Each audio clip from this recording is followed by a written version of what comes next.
नमस्कार, साहित्य तक हम्म, पर आप सभी का स्वागत है और मैं जयप्रकाश पांडे हूँ। शब्दरथी कार्यक्रम में आज मेरे साथ मौजूद हैं असगर वजाहत साहब। वजाहत साहब, आपका बहुत-बहुत स्वागत धन्यवाद जी, धन्यवाद धन्यवाद। है। कार्यक्रम करने के लिए धन्यवाद। हिंदी साहित्य जगत वजाहत साहब को बहुत अच्छी तरह से जानता है। आप लोग भी जानते हैं। आजकल वजाहत साहब लगातार चर्चा में और चर्चा दरअसल वजाहत साहब उस दौर के साहित्यकार हैं जिनके लिखे का अपना महत्व 1970-80 के बाद से लगातार बना हुआ है। हम 2023 में बात कर रहे हैं और आपकी उपस्थिति जो है वो जब भी कुछ लिखते हैं, चूंकि एक ऐसी शख्सियत हैं जो लिखते हैं वो अभिमंचित भी होता है, मंचित भी होता है बहुत ज्यादातर हिस्से में। यात्रा वृतांत की बात करते हैं तो दुनिया भर में घूमते हैं, बहुत सारी जानकारी देते हैं, वहाँ के जनजीवन की जानकारी देते हैं, संस्कृत की जानकारी देते हैं, कहानियां लिखते हैं, किस्से लिखते हैं। तो वो भी अपने आप में बहुत मशहूर हो जाते हैं क्योंकि बहुत ही छोटी कहानियां भी जब लिखते हैं वजाहत साहब तो वो बहुत तेजी से वायरल होती हैं चर्चा में। तो मैं शुरुआत वजाहत साहब की वर्तमान में जिस बात को लेके बहुत चर्चा में है और उस पर बहुत देश भर में एक बहस छिड़ी है लगातार, कि लोगों का ये मानना है कि असगर वजाहत साहब ने जो उनकी कथा पर, उनके नाटक पर या उनकी कृति पर एक सिनेमा आया गांधी बनाम गोडसे, आप कहिए गांधी वर्सेस गोडसे, राजकुमार संतोषी ने उसको बनाया और माना यह जा रहा है कि इस सिनेमा में वजाहत साहब ने अपनी जो मूल विचारधारा है, हालांकि मैं निजी तौर पर वजाहत साहब की विचारधारा को भी जानता हूँ, उनको भी जानता हूँ, उनके लिखे को भी बहुत अच्छी तरह से पढ़ा हूँ, जानता हूँ। तो इसलिए मैं सहमत इस बात से नहीं हूँ जो लोग कह रहे हैं, लेकिन चूंकि मैं अभी संवाद आप लोगों की ओर से कर रहा हूँ सीधे सीधे वजाहत साहब से, तो आप ही की बात कर रहा हूँ। वजाहत साहब, आप पर लोग कह रहे हैं कि वजाहत साहब इस उम्र में जो है वह दक्षिणपंथी विचारधारा की तरफ उनका झुकाव हो गया और उन्होंने राजकुमार संतोषी को यह फ्री हैंड दे दिया कि वह उनकी कृति से छेड़छाड़ करें और गांधी जी के बराबर गोडसे को, उनके हत्यारे को खड़ा कर दें। आपका क्या कहना है? और मैं पूरी बातचीत, चूंकि उस रचना पर हम पहले भी बात किए हैं, जब आपसे पिछली मेरी बातचीत हुई थी तब भी हम लोग इस कृति पर बात किए थे। तो मैं ये चाहूंगा कि उस मूल कृति में जो आपने बात लिखी थी, कही थी, और जो फिल्म बन के आई, जिस रूप में आई, और उसके बाद सोशल मीडिया पर आपके बहुत सारे चाहने वालों ने भी, मैं केवल ये नहीं कहूंगा कि उसमें केवल आलोचक ही थे, आपके चाहने वालों ने ही आपकी स्थिति तो सीधे सीधे वो गांधी जी की तरह से हो गई कि हिंदू और मुसलमान दोनों उनको कोस रहे हैं। तो दक्षिण पंथियों के भी कहीं ना कहीं आप निशाने पर रहे और वामपंथियों के भी बहुत बुरी तरह से निशाने पर रहे। देखिए, ऐसा मंडी जी, एक तो बहुत बहुत धन्यवाद, आपने समय दिया, मौका दिया। देखिए, पूरी स्थिति को स्पष्ट करने के लिए एक उर्दू का शेर बहुत काफी है। वो शेर ये है कि जाहिदे तंग नजर ने मुझे काफिर समझा, और काफिर ये समझते हैं मुसलमान हूं मैं। तो जो संकुचित दृष्टिकोण के लोग हैं, जो संकुचित दृष्टिकोण के लोग हैं, वो ये समझते हैं कि ये काफिर है, और काफिर ये समझते हैं कि ये मुसलमान है ना। तो स्थिति ये है। और दरअसल वास्तविकता क्या है, मैं आपको बताऊं, हकीकत क्या है। हकीकत ये है कि इस फिल्म के कुछ ट्रेलर आए तो लोगों ने बहुत आसानी से अपने मत बनाने शुरू कर दिए, ये समझे बिना कि भाई फिल्म आएगी तो फिल्म को देखेंगे, और फिल्म को देखने के बाद हम ये काम करेंगे, है ना। जी। अच्छा, टीजर और ट्रेलर ऐसे थे कि जिसमें कि वो प्रमोशनल थे, है ना, कि आप किसी चीज को प्रमोट कर रहे हैं। जी। जी। तो प्रमोट कर रहे हैं तो आप ये दिखा रहे हैं कि कोई विवाद है, किसी प्रकार की डिबेट हो रही है, तो लोग उसमें रुचि लेंगे। लेकिन डिबेट का इंतजार किए बिना उनके ऊपर एक धारणा बनानी चालू कर दी लोगों ने कि साहब ये जो है ये गोडसे के पक्ष में है। जी और गांधी जी की जो इमेज है वो खराब की गई है, वो तोड़ी गई है ना। तो ये दरअसल जो है वो पूरी की पूरी फिल्म और इसका पूरा का पूरा जो एम्फेसिस है वो इस बात के ऊपर है कि संवाद की आवश्यकता है, संवाद होना जरूरी है। और गांधी और गोडसे का संवाद किया गया है, किसी को न ऊंचा न नीचा, न किसी के बराबर, न किसी से छोटा न बड़ा, ऐसा दिखाने का बिल्कुल प्रयास नहीं है। ये संवाद होता है, उस संवाद से आप सहमत हो असहमत हो वो बात बिल्कुल निजी है ना। बहुत से लोग हैं कह सकते हैं कि नहीं जी ये संवाद ही नहीं होना चाहिए था, लेकिन मैं मानता हूं कि किसी भी सभ्य समाज में, और गांधी जी भी ये मानते थे कि संवाद आवश्यक है, संवाद होना चाहिए। और कोई ना छोटा है ना कोई बड़ा है, हर व्यक्ति के की जिज्ञासाओं को, उसकी समस्याओं को समझना और उसके लिए रास्ता निकालना वो हमारा काम है। तो इसी के अंतर्गत ये फिल्म जो है वो बनी। अब लोग केवल आरोप लगाते हैं, वो ये देखते नहीं है कि फिल्म में है क्या। गोडसे से जो गांधी के संवाद हैं, अगर मैं उनमें से दो चार संवाद भी आपको बता दूं तो आप ये कहेंगे कि गोडसे तो ये इसमें ध्वस्त हो गए, है ना। जी गोडसे की जो आधार भूमि है पूरी वही निकल गई उनके नीचे से, है ना। लेकिन इस प्रकार के संवादों पर लोगों ने कोई ध्यान ही नहीं दिया है। इसी प्रकार गांधी से कुछ गोडसे के संवाद होते हैं जिसमें कि गांधी जी खामोश हो जाते हैं, चुप हो जाते हैं, विचार करते हैं, है ना। तो दोनों जो हैं वो अपने अपने तरह से अपने अपने कामों पर, अपने अपने विचारों पर एक तरह से पुनर्विचार करते हैं, पुनर्विचार कर रहे हैं। उससे असहमत होने की सबको मतलब इजाजत है। जाहिर सी बात है कि कोई बंदूक लेके तो खड़ा नहीं है कि आपको मानना पड़ेगा, है ना। नहीं, वजाहत तो साहब, मेरा एक सवाल इसी हाँ बताएं। आपके उत्तर से आ रहा है कि जब संवाद की जो बात है, आप एक आदर्श स्थिति की बात कर रहे हैं, वह अवसर तो गोडसे जब जिंदा थे तो उनके पास भी था। गांधी की हत्या की जहां तक बात है, क्योंकि लोगों का अभी क्या कहना है, जो सोशल मीडिया पे मैं लगातार पोस्ट देखा और आपका उत्तर भी देखा हूं, उस पर आपने जो लिखा था, लोगों का यह आरोप है कि गांधी के हत्यारे को संवाद का अवसर जब वजाहत साहब देते हैं तो उनको ये ध्यान रखना चाहिए कि वो गांधी का हत्यारा है। अगर उसके पास संवाद का अवसर था तो वह अवसर उसको खुद के जीवन में भी अपनाना चाहिए था और गांधी से संवाद करके बात करनी चाहिए थी।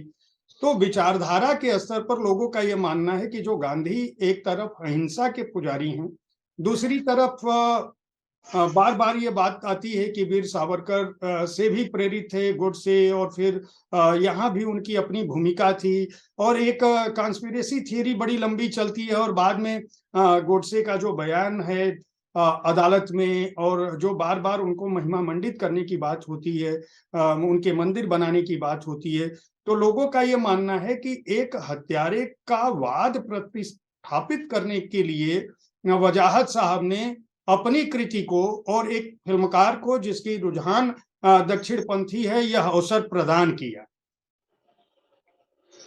देखिए, पहली बात तो ये है कि ये एक आभासी इतिहास का विषय है ना। जी जी आभासी इतिहास का विषय है और विषय केवल ये कह रहा है कि यदि दोनों जीवित रहते तो क्या होता।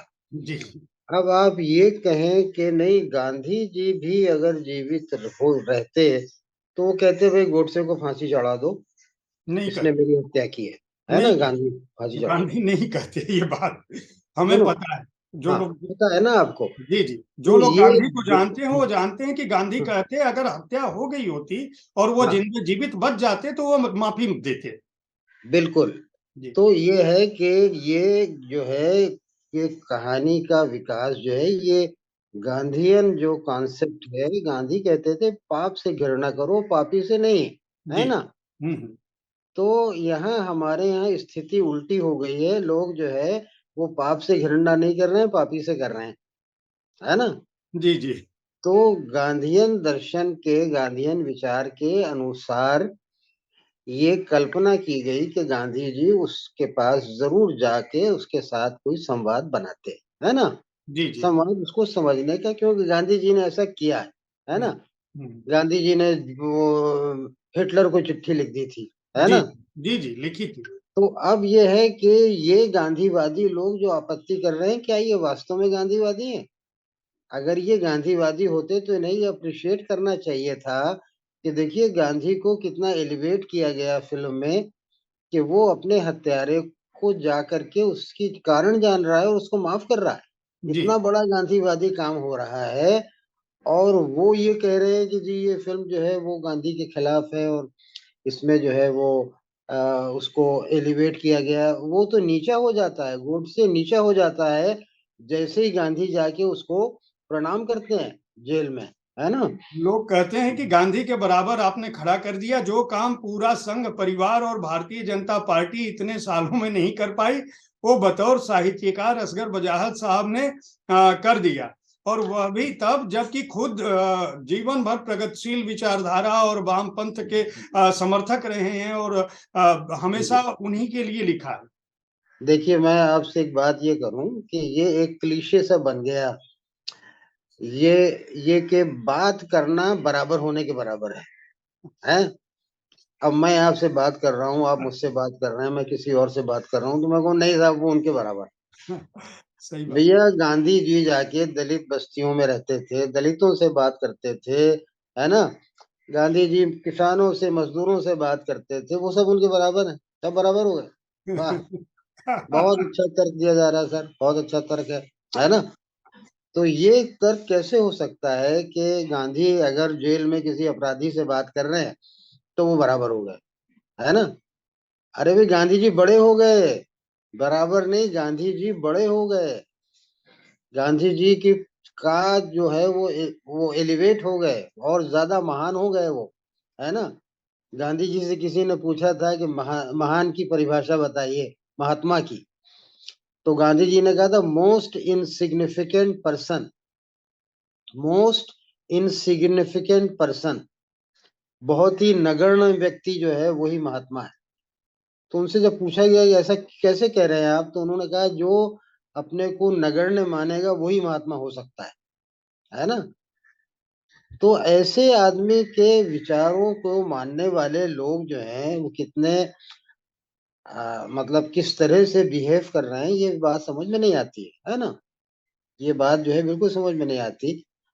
और संवादों के माध्यम से गांधी जी ने जेल के अंदर जो फिल्म में है, गोडसे के पास कोई जवाब नहीं होता। गांधी कहते हैं तुम्हारा जो ये अखंड भारत का तुमने नक्शा लगाया हुआ है, ये कोरी कल्पना है तुम्हारी। तुम नहीं जानते कि ये जो क्षेत्र तुमने उसमें जोड़ लिए हैं, तुम न यहाँ की सभ्यता को जानो, न भाषा को जानो, न यहाँ के कल्चर को जानो, न लोगों को जानो। तो देश जो है कागज पर बना हुआ नक्शा नहीं होता, देश की आत्मा होती है। इसी तरह से जो सांप्रदायिकता का सवाल है, ये आरोप लगाया जाता है गांधी के ऊपर कि उन्होंने मुसलमानों का तुष्टीकरण किया। इन सब सवालों के बड़े ही, बहुत ही अच्छे और सही उत्तर जो है वो आपको गांधी के माध्यम से इस फिल्म में जो, और जो जो सच्चाई है ना? तो इस तरह से मेरा मानना यह है कि फिल्म को समझा नहीं गया है ना? केवल जो है वो लोगों ने इसको ऊपरी तौर पर देख करके, और जो शुरू में किसी ने एक पोस्ट डाल दी कि बराबर खड़ा कर दिया, अब बस, अब बराबर खड़ा कर देना जो है वो एक मुहावरा बन गया। बराबर जी करा, अरे जी बराबर कैसे करोगे, बराबर हो। तो ये काफी हास्यास्पद भी है, और मुझे दुख होता है कि हमारे बहुत से साथी जो हैं वो नहीं समझे। देखिए फिल्म इतने बड़े डिस्कोर्स को जन्म देती है जिसके ऊपर किसी ने नहीं लिखा है। फिल्म का जब अंत होता है तो गांधी और गोडसे के सपोर्टर उनको लेने के लिए खड़े हैं, है ना? जी दोनों उनको हार पहनाने जाते हैं, लेकिन दोनों हार पहनने से मना कर देते हैं। यानी अपने सपोर्टर्स द्वारा हार पहनाए जाने से मना करते हैं और अपने सपोर्टर्स की तरफ नहीं जाते, बल्कि उनके बीच से रास्ता बनाते हुए दोनों आगे बढ़ते चले जाते हैं। इतना बड़ा प्रतीकात्मक ये अंत है, जिसकी न जाने कितनी व्याख्याएं हो सकती हैं, न जाने कितनी बात हो सकती है कि दो विचारधाराएं, है ना, दो सिस्टम, और दो सिस्टम के बीच से रास्ता निकालने की कोशिश, ये सब क्या चीज है, ये क्या है, है ना। ये हमारे लिए आज या हमारे देश के लिए, समाज के लिए इसका क्या अर्थ है, किसी ने इस पर बात ही नहीं की, कोई नहीं बात की, क्योंकि लोग इसको जो है वो ध्यान से देखा नहीं इन्होंने। गोडसे की इमेज जो है वो इतनी बड़ी बन गई कि वो गोडसे की इमेज में ही फंस के रह गए, और ये क्रेडिट जाता है संतोषी जी को। उन्होंने गोडसे की इमेज को, और वो जरूरी था। देखिए, आप जब फिल्म में या कहानी में, उपन्यास में किसी पात्र से कुछ करवाना चाहते हैं तो उसकी पृष्ठभूमि बनाते हैं। वो प्रार्थना सभा में जाके गांधी की हत्या करना चाहता था, एक अंतरराष्ट्रीय ख्याति के व्यक्ति और एक इतनी महान आत्मा को मारना चाहता था।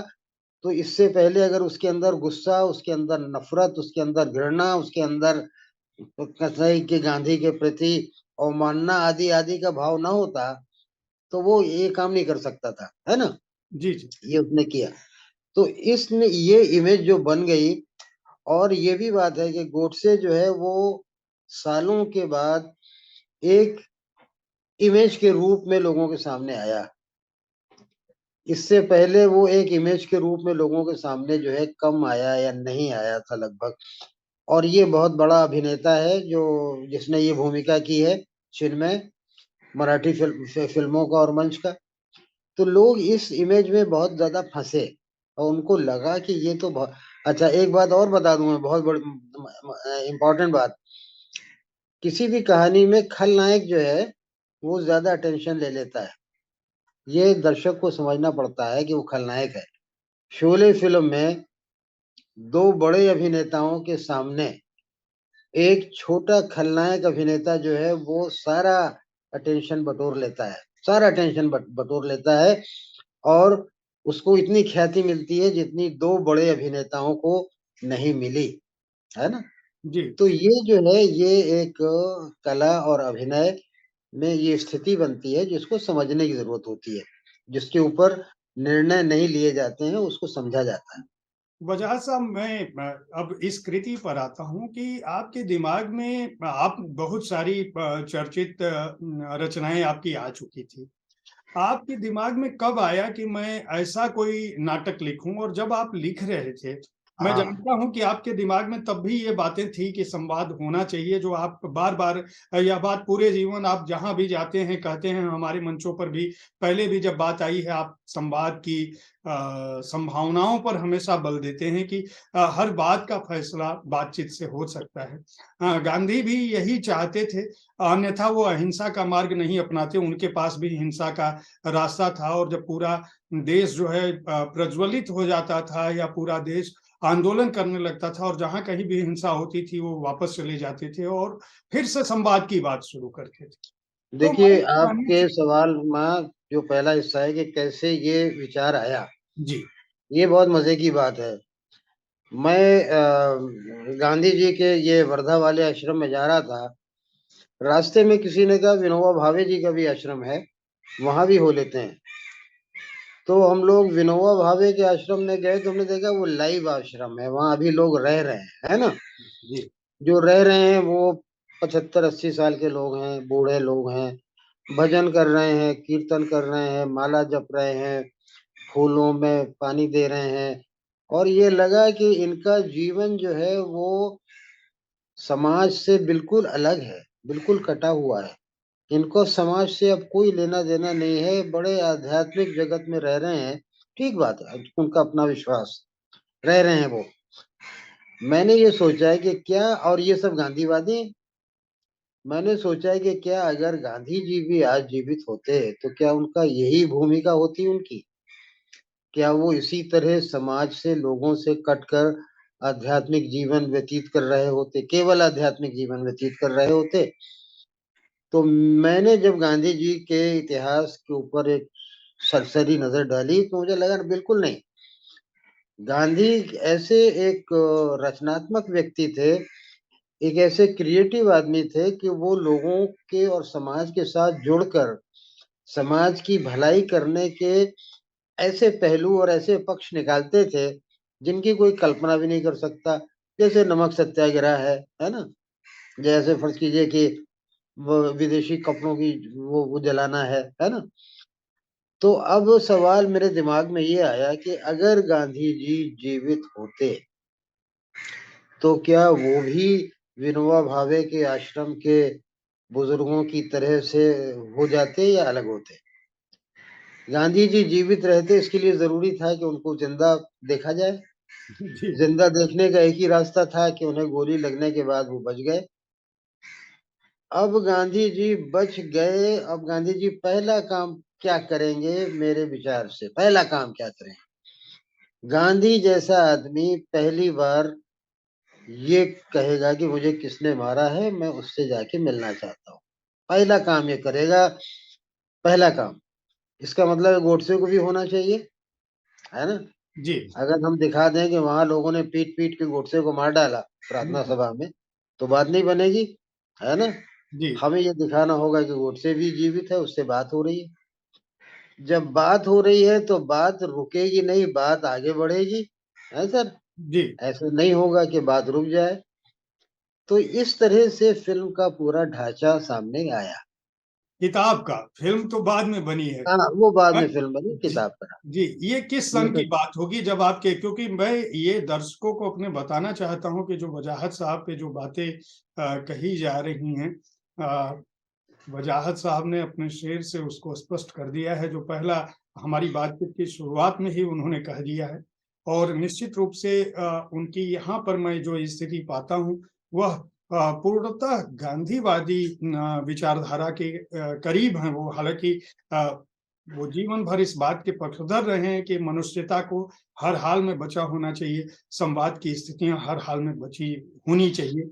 और वही काम वो अपने लेखन से भी कर रहे हैं। जब वो यात्राओं पे होते हैं, यहाँ तक कि विद्यालयों में, जब वो विद्यालय में पढ़ाते भी थे, जहाँ भी देश में या विदेश में जब भी, तो अपने छात्रों को भी वो हमेशा इस बात पर जोर देते रहे कि तुम लोग ध्यान से, अच्छे से पढ़ाई करो, अपने विषय की गहराई में जाओ, पुस्तक को समझो और उसके बाद सवाल करो मुझसे, जो भी जानना है मैं उसका उत्तर दूँगा। तो जो उनका यह कहना है कि आप पहले फ़िल्म देखिए, उस फ़िल्म को देखने के बाद वह जो संदेश देती है उस पर जाइए, और उसके बाद अगर कोई सवाल आपके पास जेन्युइनली बचता है, तो वजाहत साहब ऐसे उदार व्यक्ति हैं कि वह सोशल मीडिया पर इस उम्र में भी बहुत सक्रिय रहते हैं, उपलब्ध रहते हैं और लगातार लिखते रहते हैं, ज्वलंत विषयों पर लिखते रहते हैं।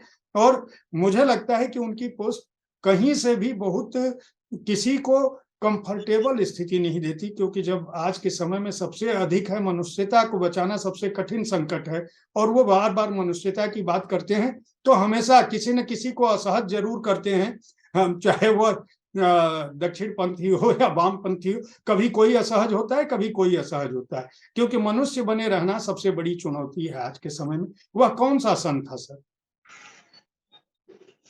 जब उस बहुत। आपने इस नाटक को लिखने के बारे में सोचा, हम्म, पिक्चर तो बाद में बनी है, फ़िल्म तो अभी आई। हाँ। ये लगभग 10-11 के आसपास 2-3 साल लगे नाटक को लिखने में। तो 10-11 के आसपास ये नाटक का एक प्रारूप बन गया था। और इसको सबसे पहले टॉम वाल्टर ने किया था। टॉम वाल्टर गांधी बने थे और उन्होंने इसका नाम रखा था यदि। इसके बाद ये गुजराती में हुआ था, निमेश देसाई ने किया था और इसका नाम रखा था उन्होंने हूँ छू गांधी। इसके बाद ये कन्नड़ में हुआ, कन्नड़ में इसका नाम यही था, godse@gandhi.com। उसके बाद हिंदी में अरविंद गौड़ आजकल करते हैं, वो कर रहे हैं।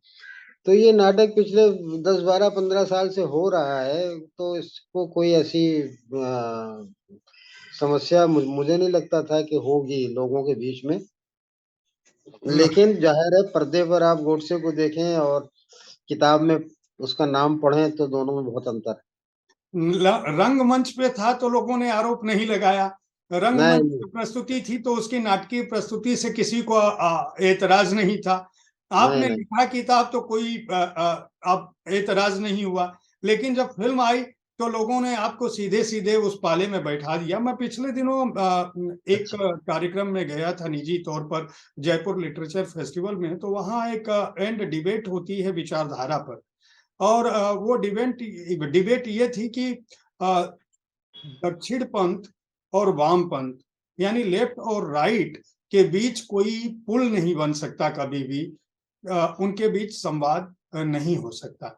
मैं जानना चाहूंगा, चूंकि आपने अभी जो जिस कृति पर हम लोग बात कर रहे हैं, जो फिल्म आई है उस पर बात कर रहे हैं, उसमें बार बार आप संवाद की बात करते हैं। मैं ये जानना चाहूंगा कि आज के समय में जब एक तरफ पूरी दुनिया तेजी से जुड़ रही है आपस से तकनीक के चलते, दूसरी तरफ बहुत तेजी से पूंजी का एक तरफा प्रवाह हो रहा है और साथ ही साथ कट्टरपंथिता बढ़ रही है। सोशल मीडिया की जो उपस्थिति है उसमें बहुत सारी चीजें नहीं पढ़ी जाती हैं और तथ्यहीन होती हैं और वो लगातार बहुत तेजी से फैलती हैं। जैसा कि आपने अभी अपनी बातचीत में कहा कि लोग नकारात्मक चरित्रों को बहुत तेजी से पहचान लेते हैं। आपने शोले का भी उदाहरण दिया और इस फिल्म का भी उदाहरण दिया कि गोडसे के किरदार को इसलिए लोगों ने पहचाना क्योंकि वो नकारात्मक छवि थी और बहुत दमदार अभिनेता ने उस अभिनय को निभाया है। तो मैं ये जानना चाहता हूँ वजाहत साहब कि अभी बतौर आप एक बड़े चिंतक भी रहे हैं, प्राध्यापक भी हैं, साहित्यकार भी हैं, नाटककार भी हैं, कहानीकार भी हैं। आपकी अपनी व्याप्ति जो है बहुत बड़ी है, दुनिया भर घूम चुके हैं। बहुत सारा आपका अध्ययन बहुत विशद रहा है। तो आप क्या देखते हैं हमारा जो समाज अभी के समय में है, जो लगातार हर तरह के समाज के बीच हम घुल-मिल रहे हैं। पहले जो लोग अखबार पढ़ते थे कम से कम वो साक्षर ज़रूर होते थे। अब व्हाट्सएप या सोशल मीडिया उन लोगों के भी हाथ में है जो बहुत केवल अक्षर ज्ञान है। वो किताबें नहीं पढ़ते हों, अखबार ना पढ़ते हों, लेकिन व्हाट्सएप संदेश और सोशल मीडिया देख लेते हैं। हमारी आपकी बातचीत सुन लेते हैं। तो ब क्या लगता है आपको हम दुनिया को किधर ले जा रहे हैं और इस दुनिया के बीच में जो भारत हमारा है वह किस तरफ जा रहा है? क्या कोई गुंजाइश बची है?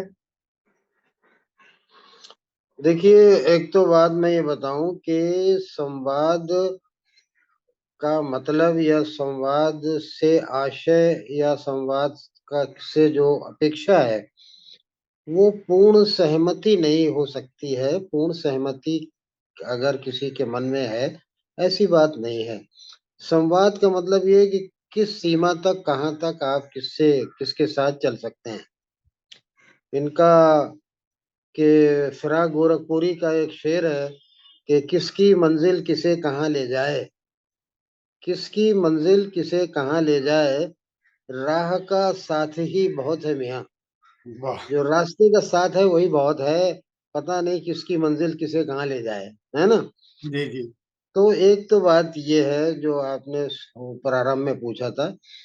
दूसरी बात ये है कि मैं हमेशा जो है वो इस बात पर मानता हूँ, विश्वास करता हूँ कि जो महाकवि टैगोर ने कहा था कि ये संसार जो है ये एक ऐसे लोहार की दुकान है जहाँ वीणा बनाई जा रही है।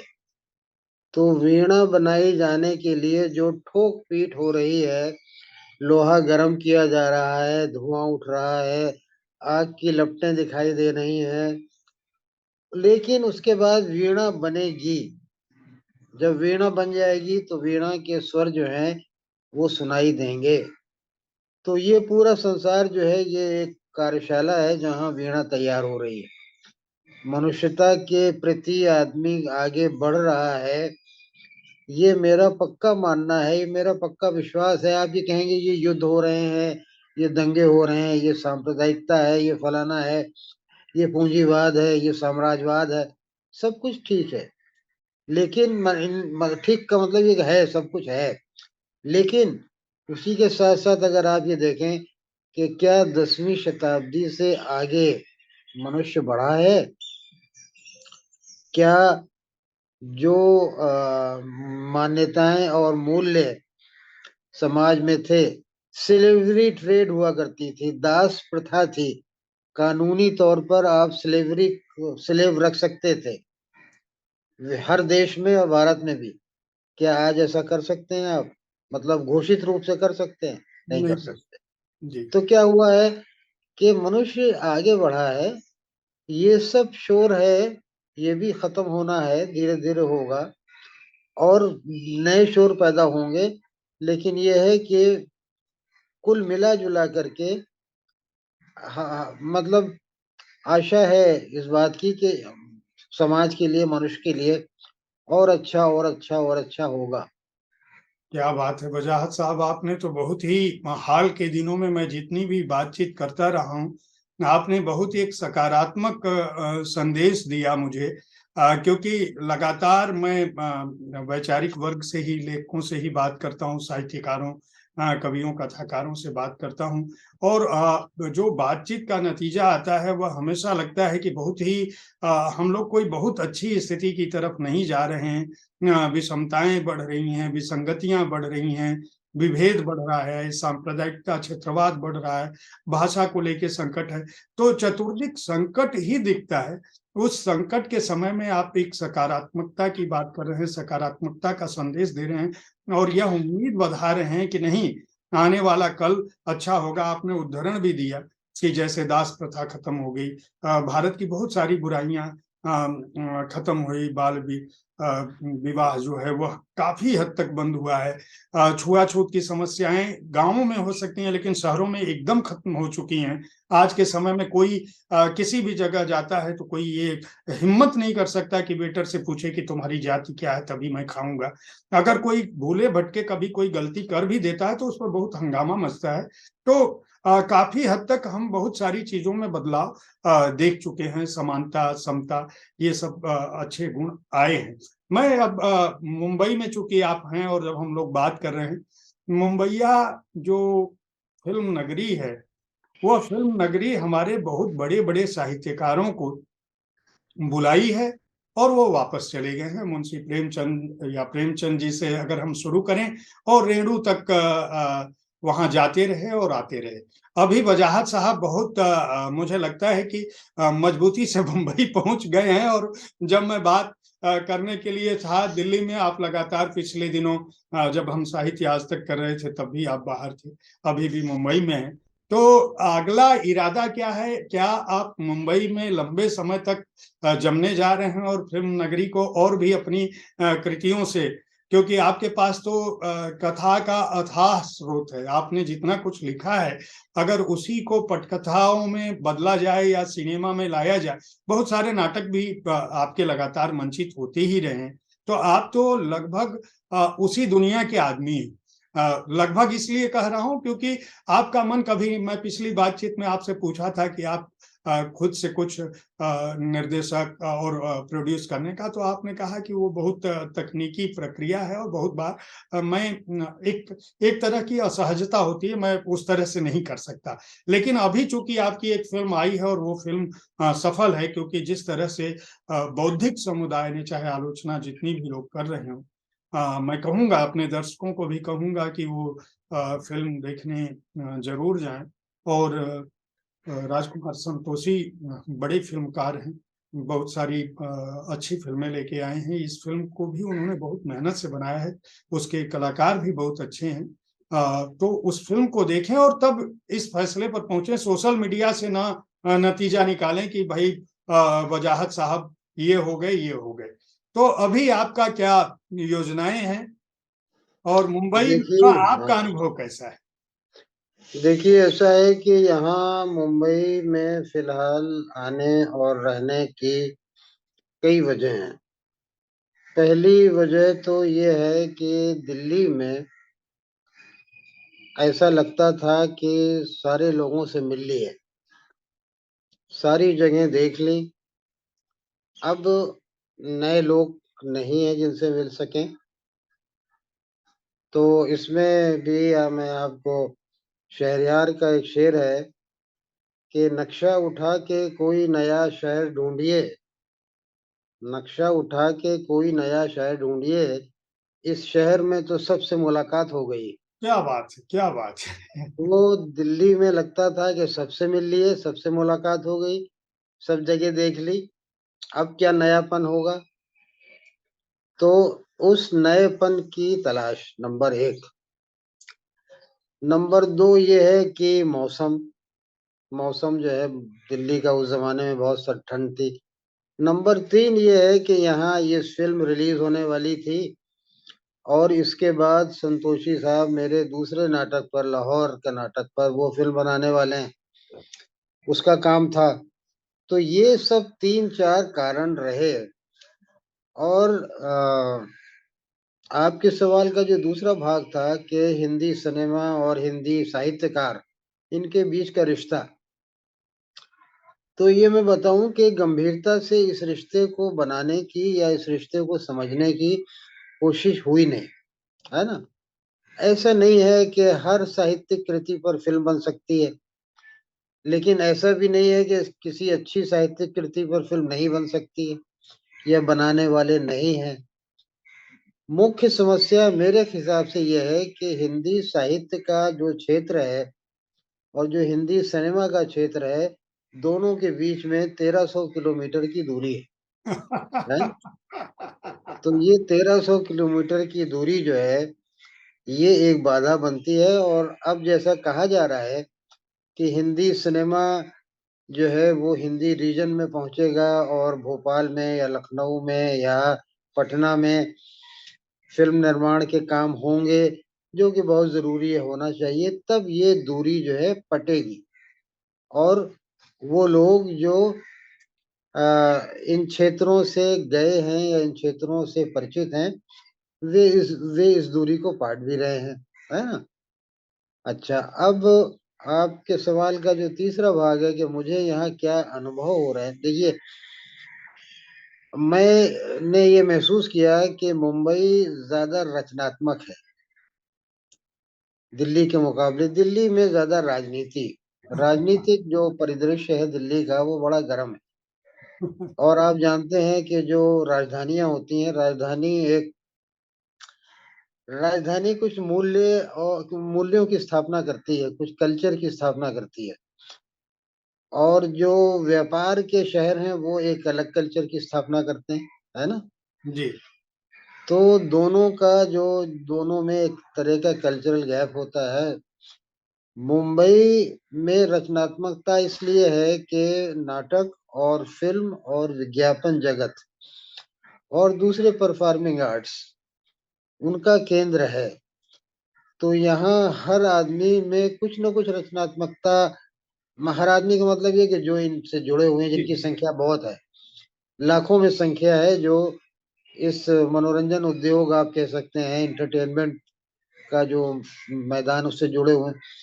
तो वो मिलना, बात करना, डिस्कस करना, अपनी योजना बनाना, बताना, आपसे पूछना, आपसे बात करना, ये पसंद करते हैं, मिलना जुलना पसंद करते हैं।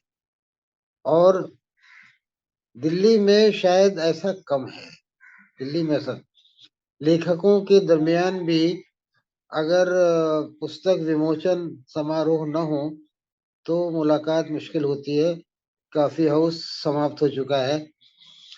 तो सेमिनार और संगोष्ठी और लोकार्पण, इनके अतिरिक्त जो है वो लोगों से किस आधार पर कैसे मिला जाएगा, ये अभी वहाँ बहुत कठिन हो गया है।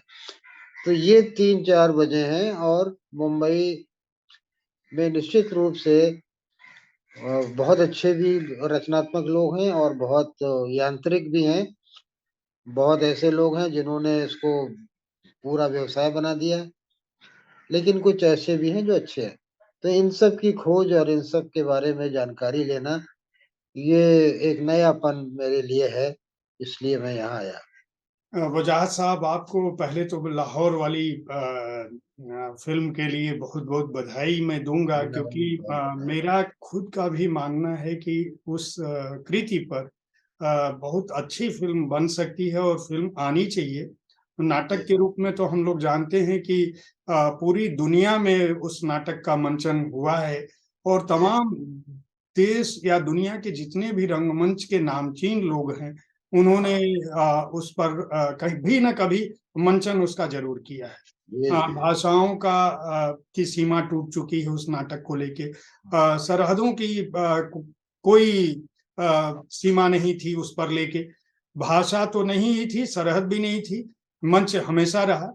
और जो विषय और उसमें था, लाहौर ने नहीं देखा, और वो बहुत कठिन है क्योंकि उसका नाम भी लगातार परिवर्तित होता रहा है। मैं वजाहत साहब से ही पूछूंगा कि पहली बार उसका नाम उन्होंने क्या दिया, और बाद के दिनों में जब वो उसका मैं अलग अलग संस्करण देखता हूँ या सोशल मीडिया पर जाइए तो अलग अलग नाम आता है उसका। देखिए, ऐसा है कि वो पंजाबी में पंजाबी भाषा के जो उच्चारण हैं, वो जगहों के अनुसार जो है वो बदलते हैं। जी एक जो है अमृतसर और लाहौर की पंजाबी है। जी। अच्छा, तो कहते हैं कि पंजाबी के जो डायलेक्ट्स हैं, और हर डायलेक्ट में एक शब्द का उच्चारण बदल जाता है। तो उस डायलेक्ट के बोलने वाले उसको अपने रूप में रखते हैं, और मैं उससे कोई शिकायत भी नहीं करता, क्योंकि मैं मानता हूँ कि भाषा समझने समझाने की चीज है। अगर बात समझ में आ रही है तो भाषा ठीक है। जी अगर आप सड़क कह रहे हैं या सड़क कह रहे हैं और मैं समझ रहा हूँ कि आपका आशय क्या है, तो वो भाषा सही है, जी। गलत नहीं, है ना? तो आशय लोग समझते हैं तो बस ठीक है, चलिए, अच्छी बात। भाषा की शुद्धता को लेके भी बहुत सारा विवाद होता रहा है। आपने उस पर भी एक लाइन दे ही दी कि अगर आप समझ पा रहे हैं हमारी बात तो इसका मतलब भाषा दुरुस्त है। बहुत सही है, बहुत सही है, क्योंकि कोई चीज जो है वो शुद्ध नहीं है, और ना भाषा शुद्ध है और ना विचार शुद्ध है। तो शुद्धता की बात तो आप जानते हैं, है ना? वजाहत साहब, आपकी कोई नई कृति आ रही है या आप इन दिनों पटकथाओं में ही और देखिए, नया कहानी संग्रह आ रहा है। नया कहानी संग्रह का नाम रखा है मैंने कूड़ा समय। कूड़ा समय। तो ये राजपाल वाले छाप रहे हैं, तो हो सकता है कि 2-3 महीने में ये पुस्तक आ जाए।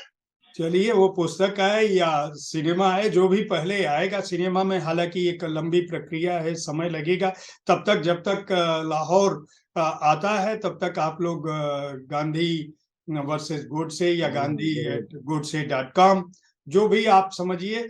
अगर मन हो वजाहत साहब की कृति खरीदिए, मन हो सिनेमा देखिए, मन हो दोनों करिए। दोनों करेंगे तो आपको ज्यादा समझ में आएगा कि जो कट्टर आलोचक हैं अभी फिल्म के या राजकुमार संतोषी जी के, वो बार बार कहते हैं कि वजाहत साहब तो जो है राजकुमार संतोषी को एकदम फ्री हैंड दे दिए या उनकी गोद में बैठ गए, और इस तरह से इनडायरेक्ट वजाहत साहब जो है वह दक्षिण पंथ की गोद में बैठ गए। चूंकि इस आरोप को हम अभी साहित्य आज तक हमने नवंबर में किया था, और अपने मंच पे बहुत सारे हर विचारधारा से जुड़े हुए साहित्यकारों, लेखकों और कवियों को बुलाया था। तो हमारे ऊपर भी ये आरोप लगा था, आज तक के ऊपर भी ये आरोप लगा था। कुछ लोगों ने नरेश सक्सेना जी और उनके जैसे कवियों पर यह आरोप लगाया था कि उन्होंने आज तक के बहाने दक्षिण पंथ की तरफ अपना समर्थन दिखाया। तो आरोप है कहने की, लोकतंत्र में यह अधिकार मिला है। लेकिन आप जब भी कुछ कहें, मैं राजमोहन गांधी जी से भी अभी पिछले 2 हफ्ते पहले हमारी बातचीत जब हुई थी, आपने इस कार्यक्रम में देखा था, तो उन्होंने भी कहा था कि आप गांधी को गाली दीजिए, लेकिन गांधी को पढ़ के गाली दीजिए। जिसको भी मानिए, उन्होंने भी कहीं से ये नहीं कहा था कि नहीं, आप किसी को गाली मत दीजिए। तो उनका कहना है कि भाई, जो हमारे पूर्वज हैं या जो हमसे पिछली पीढ़ी थी, उसको आप स्वतंत्र हैं, लेकिन उसको जानिए केवल व्हाट्सएप से, फेसबुक से मत जानिए।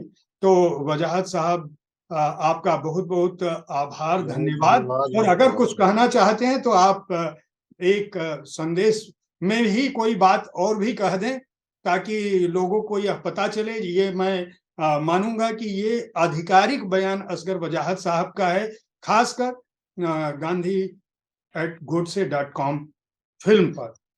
देखिए, मैं ये कहना चाहता हूँ कि किसी भी तरह के आलोचना, क्रिटिसिज़्म, किसी भी तरह से बात को कहने का मैं विरोधी या बल्कि एप्रिशिएट करता हूँ।